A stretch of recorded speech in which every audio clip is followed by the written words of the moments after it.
To another one of my videos. This one is for IXL, 6th grade, HH2, calculate the mean, median, mode, and range. All right, for this one, we're going to figure out how to do all of those. We're going to use their examples and also the help that IXL has built in if you make a mistake to figure these ones out, okay? So take a look at this, and let's go ahead and first go through the example here. So on this one, our first example is find the median. Okay, so we're asked what is the median of this set of data? When the numbers are arranged from least to greatest, the median is the number in the middle. Now the key is the numbers have to be arranged from least to greatest. So what they've done first here is they've taken the numbers and they've taken that set of data and they've arranged it from least to greatest. So starting with 1, they've taken all those up to 10 and put those in there, okay? Now, then you need to find, as it says, when they're least to greatest, it's the middle number. And then you need to find the middle number, okay? Now, in this case, there is no middle number because we have an even set of data. If you have an odd set of data, there'll be a middle number. If there isn't, you need to find the mean or the average of the two middle numbers. And the way you find that is you add those two middle numbers together. So in this case, these are our two middle numbers. We add those together and we divide those by 2, and you always divide them by 2 because you're just finding the average of those two or the mean of those two numbers, and you divide those by 2, and so our median for this one is 2. So if there is no middle number, you take the two middle numbers, add them together, and divide them by 2, and that will give you the median. If there is a middle number, the middle number is your median.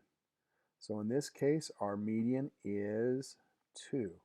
So that's what we would enter into this one. So the median is the middle number. And so you put them in order, find the middle number. If there isn't a middle number, you add the two middle numbers together and divide it by 2. Okay, let's go ahead and find that. So that's how we find the median. Now this one asks for the range. Let's say we don't know how to do this. One thing I always like to do if I don't know how to do it is I just take a guess and I just put a number in here and submit it. And whoops, I'm incorrect. And then it gives me an explanation. Then I can just read through the explanation and find out what I need to do. The range is the difference between the highest number and the least number. Okay, and so I just look through my set of data. The highest number is 7, and the smallest number is 1. So there's my greatest number, my smallest number, and it's just the difference between those. So 7, smallest number is 1, least number is 1, and it's just the difference means subtraction.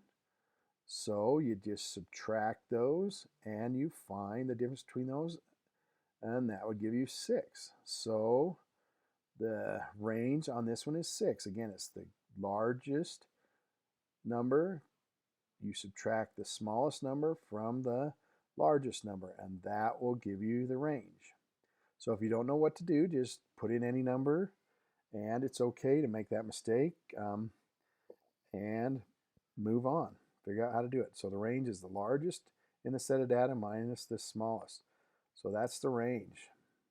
Now the other thing we need to do, so we've looked at the median, we've looked at the range. Let's go ahead and look at one more example here, and this one will talk about the mean.